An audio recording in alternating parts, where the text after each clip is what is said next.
Hey there, my name is Lisa Nickel, and welcome to the Sacred and Rooted podcast. On this podcast, we explore a wide range of topics from how to deepen your connection with the divine to how to make your day-to-day life feel more meaningful and joyful. Through mindset, spirituality, cyclical living, and my personal favorite, meditation. My wish for you is that you live a life you are excited about on a soul level, where you feel grounded, divinely powerful, and most of all, free to be authentically you. I hope you enjoy the show. The music for my podcast is created by my beautiful sister, Sarah Russell. Her contact info is in the show notes.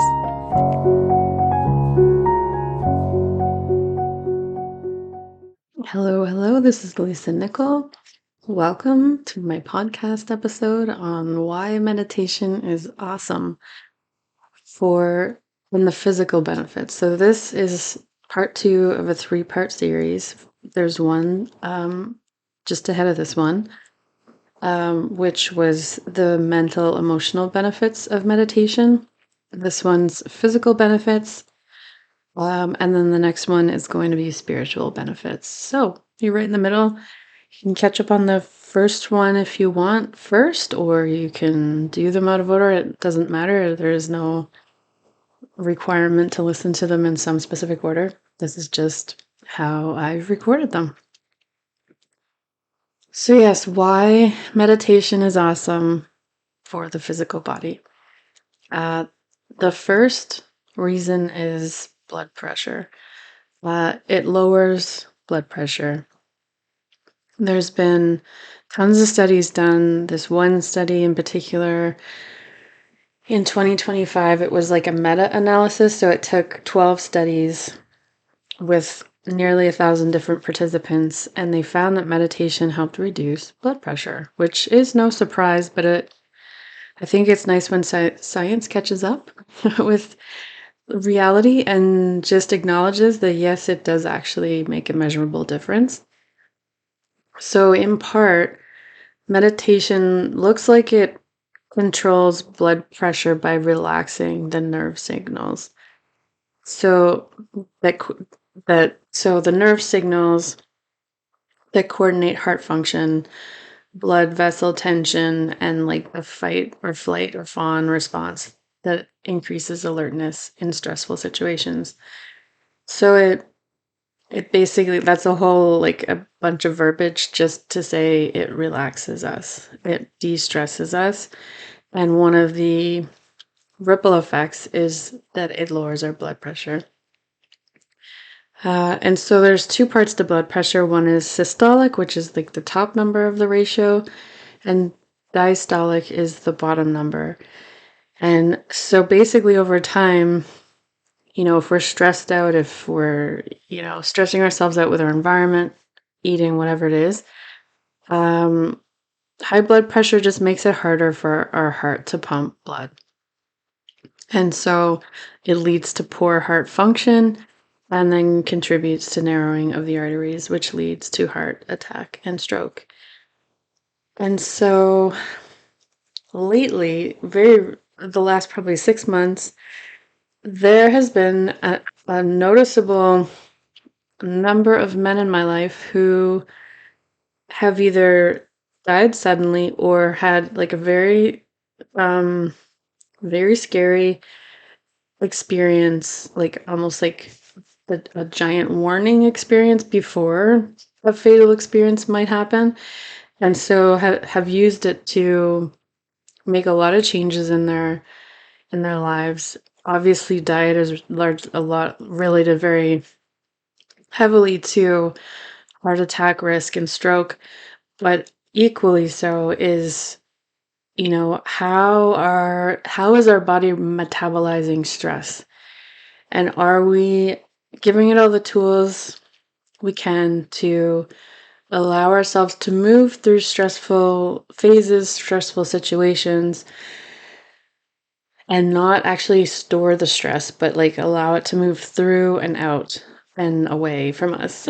And then we're not like collecting it in, baggage bins that we are keeping for years and years. And so interestingly enough, when I was doing research for this, I had heard that this was true, but I wasn't really sure. Actually, women, heart disease is the leading cause of death in women over 20 years old, which surprises me because personally in my life, I don't know anyone who has even a heart condition or any kind of heart thing going on right now, but that obviously I don't know everybody. So, statistically speaking, yeah, heart disease is a big deal in women as well as men. And for women in particular, it affects nearly half of all women over 20. So we could all use a little help in reducing our blood pressure, and meditation is really impactful that way. Uh, Meditation also increases healing on a cellular level. And so, naturally speaking, if we took, if we were able to take all of our stressors away, all of, our bad eating habits, everything away, our body would naturally return to health. And so when we are meditating, we are taking away a lot of the mental stress load, and we are returning our physical bodies by doing that. We are returning our physical bodies to a little more relaxed state, which then increases the healing that the body can do. It's almost like when you're sleeping and your body is kind of repairing, refreshing the body because you're sleeping. You're not moving. You're relaxed. You're semi not unconscious, but you're in a deeper sleep state. And so meditation is similar to sleeping in that level of awareness. And so then the body can work on healing, correcting, cleaning up the system on a cellular level. Uh, the stress reduction that is seen in meditation also calms the nervous system. And that is a really important point because the nervous system is sort of the trigger point for all of our subconscious kind of programming. And so as we are able to calm and reset the nervous system, and really move our nervous system into a parasympathetic phase instead of the sympathetic phase, the more the body has time to rest and repair and regenerate itself and live to be 100 or something like that. Uh, it also, I mean, not surprisingly, after all the heart stuff I already said, but it also lowers your resting heart rate. So it's almost, I know my dad, I think he still has it, but I'm not sure. But I remember back when I was a kid and even when I was in my early years as an adult, he used to always kind of like as a bragging point, he's always had like a low resting heart rate to the point that it almost is a little worrying to the doctor, but he was an athlete when he was younger and he was a runner for a lot of his life, and so he just kind of puts it up to that. But the lower our resting heart rate, the obviously less work our heart is doing. It doesn't have to work so hard to like keep up with the system. And obviously over years and years, that adds up to a lot more or less work, depending on whether your resting heart rate is high or low. So that's also a very good, physical benefit.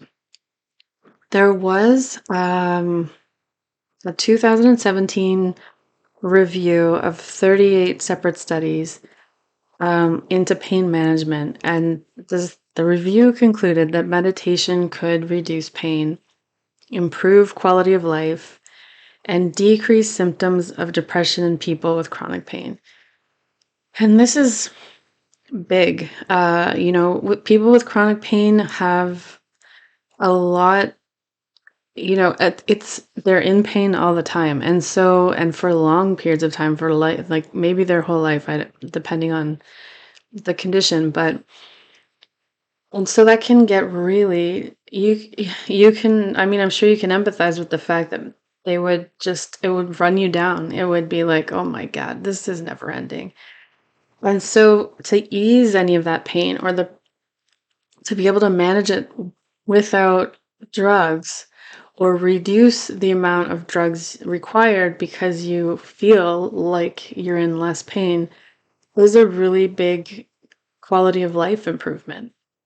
And so there was also another study in 2020 or 2014, and it was a meta-analysis. So it took a bunch of studies and looked at them again, and kind of tried to find the trends. And so there was about 3,500 participants, and they linked meditation with decreased pain. And pain is, a perception sourced from our brain. And so if we can meditate, and that will actually impact how our brain feels about pain that the body is experiencing, we can obviously reduce the pain that you're feeling in a conscious level on a daily or regular basis. And then that helps promote calmness in people's lives. And so that is like an exceptionally good use of meditation or outcome of meditation, is to just be able to deal with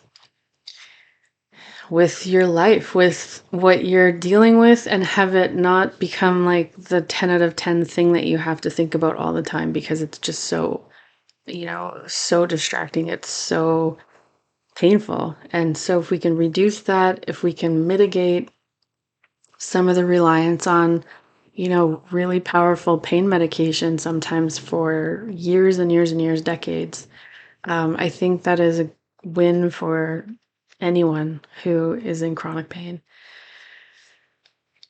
And for those out there in the crowd that are, having sleep is not quite as easy to come by these days, meditation helps improve the quality of your sleep. It helps you redirect, racing thoughts or runaway thoughts, anxieties. It allows you to release tension in your body and generally just achieve a peaceful state, which helps you settle down into a sound sleep. And I know, as someone who didn't really have any problem sleeping for decades and decades of my life until recently, probably the last 5 years, I've had to really conscientiously notice what is causing me, notice triggers, I guess, in my day, in my life, that are causing me to then be up at night. And so I've been reworking that, and to great success. But at the same time, when I do kind of slip off the like pre-bedtime routine, I notice it, and it's really interesting to see, as I go through perimenopause, how much of a teacher it is, as far as just some of the things that you could do before without even thinking about it. Now you are obviously aware, I'm very aware of the fact that sleep for me is like a non-negotiable. So when it is up for debate, all of a sudden, because my body's like, or my mind is like, nope, it's really fascinating to then go deeper and really fine tune the routines, the way I care for myself, in like to fine tune it and really commit to them as ways that allow me to then sleep fully, which I mean is amazing for everything. Like sleep is key for health, for longevity, for energy. And so to increase the quality of your sleep, even if you're not having trouble sleeping, is just proven over and over and over to lengthen your life, lengthen the amount of pleasure you can get out of your life, the enjoyment you have, because you're actually not just dragging your ass everywhere. So there you go. That's quality of sleep. Check. And so also the meditation with the reduced stress, it strengthens your immune system. by reducing those stress hormones. So when we have less stress hormones floating around our body, our immune system can work on full 100% capacity. Uh, because as we're meditating, we're our body, you know, moves over into this parasympathetic state, which is a relaxed state of existing. And that's what we want. Like, that is how our body rejuvenates and heals and rebalances itself. We are not made to be in a sympathetic system state for long periods of time. That is detrimental to the regeneration and the quality of our cells. So, if we're reducing stress, this is a tool. This is a tool we each have to use and to allow us to like let go of the stress and release the stress, reduce the stress, and return to our like homeostasis balance of not stressed, relaxed. And maybe it sounds crazy to even think that that's a thing, but honestly, we our society is so broken, and this is one example of it where it's just stress is not kind of like just the way it has to be, or that's just the way society is, and this is the game we're playing. I would challenge each of us to think the opposite and actually go for the ways in which we can reduce stress and the ways in which we can ensure that we are feeding our body a diet of relaxation, of sleep, of, obviously healthy food and exercise too, but that's not my, specialty. and and to just really know that that's like a key factor in the quality of your life, not even necessarily, regardless of the longevity, you want to live like the whole width of your life as you're going, right? And so to just allow yourself to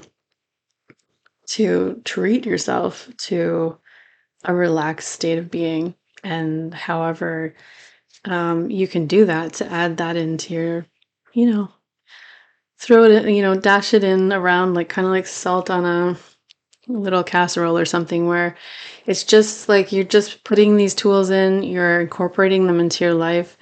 It doesn't mean you have to meditate on a mountain for like the whole morning. Um, these small bits of time, kind of routinely. It doesn't even have to be every day, but every few days, even if you started, once a week or whatever it is, the regularity of the cycle of it is important so that it just kind of maintains you at a lower level of stress. Now, the other really cool thing about meditation, as if there's not like 1,000 cool things about it, but I think this is another really neat one, is that during meditation, the pineal gland sends out all of the feel good chemicals. So, like oxytocin, the hormone melatonin, like it has so many, like it's like the joy chemical cocktail. And so, when we are meditating regularly, like you're getting doses of that stuff that you just don't get if you're just walking around your life and never meditating or never um, coming into stillness. And that is so important, especially with all of I think of the drug addiction. Like my daughter just got her wisdom teeth out. I think it's been 2 weeks now. And well, I have two daughters. So one daughter got her wisdom teeth out, I think it was 2 years ago. And so I know what the process was then. But then when we went to go and get my other daughters, when I went to get her prescriptions filled so that she would, they give, I think it's like an antibiotic, a painkiller, and then the like narcotic painkiller. So this time I go in to get that, and the pharmacist gives me a naloxone kit as well. And I was like, what? what happened? And he's like, oh, we do this now, just in case, just in case. So I have no idea what exactly, caused that to be a thing now. Um, but, but I was taken aback by I guess maybe the high chance that's something, somebody will OD on that prescription, somebody will have a hard time with it and need a naloxone kit, and it's not anybody that's had any kind of drug addiction problems in the past or any kind of thing like that. It was just something they like preemptively do now, which is good. But at the same time, it did freak me out a little because I was like, oh geez, like don't worry about it. I don't I'm not even gonna give her this bottle. Like there's it's gonna be like under my control for sure because there's no way that you can just play around with that kind of stuff. Anyway, all that to say that if you can get oxytocin for free because you're meditating regularly, I mean, why wouldn't you? And you would have it naturally occurring. You would not have it. There's no overdose of it that you can get in nature. And so it's just like feel good. Let's get used to feeling good in an actual sustainable holistic way, not through addiction, through other uses of overdoing that that are so kind of rampant in society these days. All right. So then there's a couple last things. One was a 2012 study from Boston University, and it demonstrated that changes in brain activity in subjects who had learned how to meditate, they hold steady even when they're not meditating. So like I kind of said before, it's like if you meditate, you don't have to meditate every day, you don't have to meditate every week, but if it's sort of a cyclical routine thing in your life, the benefits will be evident. You don't have to do it every day, or else all of a sudden your blood pressure is going to go back through the roof, or it's just not instant like that in any which way. So what they did with this study was the study lasted 2 months, and the scans were done when they weren't meditating, but while they were just doing regular tasks in their life. And so they had taught the people to meditate to start with. They had done the tests, and then like 2 months later, they had retested everyone during regular life. And I think they might have done, I don't know how many tests they did during the whole 2 months, if it was only at the end or throughout, but regardless. So all through that, the scans detected changes in the person's brain activity, like their activation patterns. So from the beginning to the end, in the amygdala, which is like this little small almond-shaped brain element. I don't even know. I'm not a brain expert or anything. But it's this area of your brain that it's in charge of processing emotions, particularly fear and aggression, and like informing or forming emotional memories, as well as like social cognition. And it helps us understand and interpret social cues. So it's basically like a very important part of our brain that helps us navigate social situations. And that's what we are. We're social creatures. And so when the studies came back, or when the scans came back, they were noticing that in the amygdala, like the brain activation patterns there were less. And so with the meditation, you're allowing your amygdala to like not be as activated. And so that is correlated with less feelings of fear, less feelings of aggression, a little bit more even keel, a little bit more able to process emotions without flaring up into like a lot of aggression or a lot of fear. And so it just overall helps regulate the body's response to stress. And so this is another, there's endless studies. I probably could go through the whole, rabbit hole of the internet, and there'd just be thousands of these kind of tests where it's like you can measure the improvements of your health in your physical body, on the markers, or all the markers of health are just improved. Um, and then lastly, but not least, there's this little word that I've started researching. It's called neuroplasticity. And, one of my relatives, she's been struggling with a concussion for years. And so that's when I first really started looking into this neuroplasticity, um, just because it kind of hit home a little more than it normally would have. And basically, it means that you can rewire your brain depending on your thoughts. And so, with consistent meditation, your brain can literally rewire itself, which leads to observable structural and functional changes to your brain, particularly in the areas related to attention, emotional regulation, and cognitive function. And so, the power of meditation is that your brain is, I guess, your brain is capable of rewiring itself regardless of what environment it's in. And so the point I want to make here is that if your brain can rewire itself regardless of the environment that it's in, what would you rather put it in? An environment of fear or an environment of love? And the environment of love is cultivated in many ways, one of which is through meditation. Uh, and I know that we are literally living in an environment of fear on this planet right now.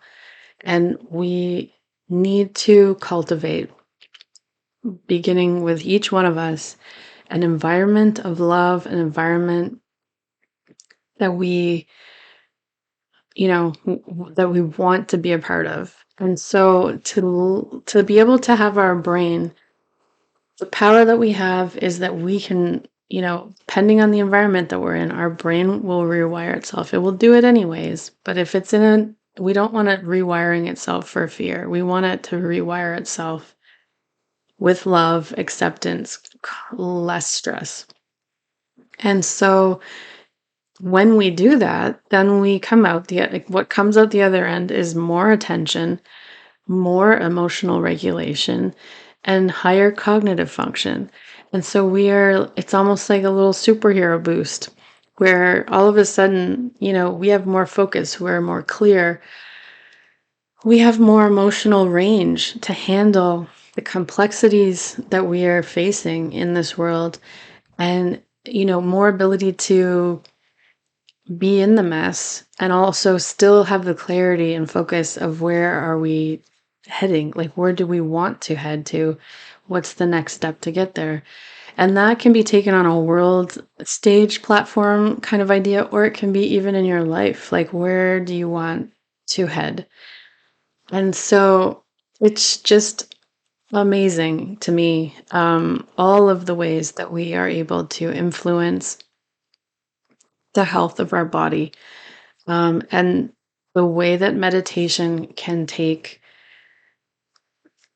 such a wide swath of impact, positive impact on our lives, from physical, all the ways that I've mentioned here today, and then all the ways, the mental, emotional ways from yesterday or whatever day. I don't remember how I spaced these exactly.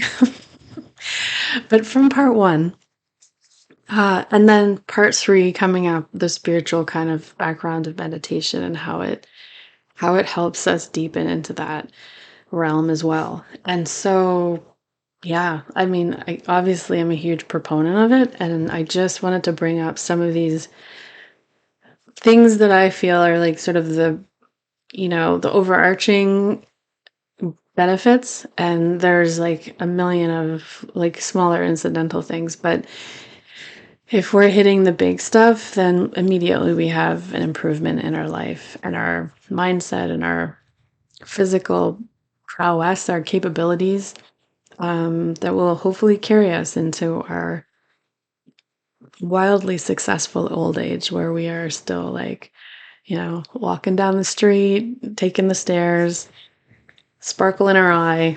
It's been a good life kind of thing.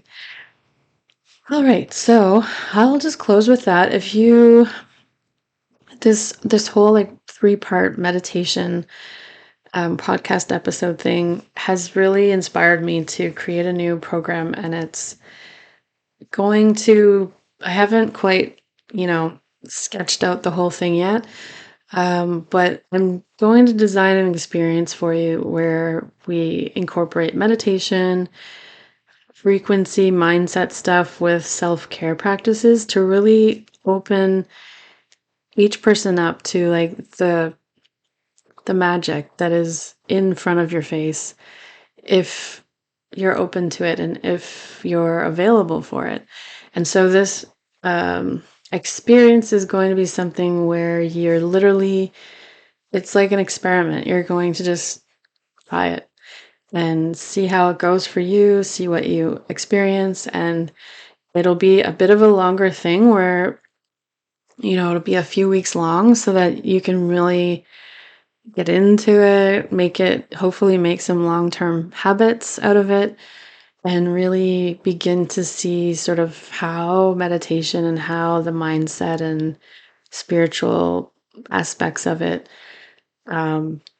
really, really bring a lot more magic into your life and just meaning and pleasure and joy. Because really, we need to practice more joy for sure.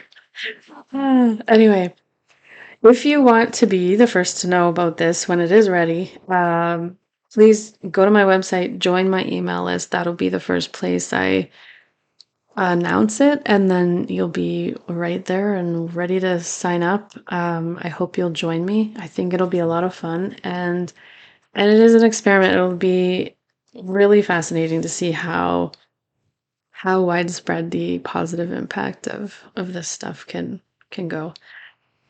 All right, so my website, it'll be in the show notes, but also it's lisanicol.ca. Lisa, Nicol.ca. All right, thanks for listening. Thanks for tuning in. Part 3 will be up next, and have a beautiful day.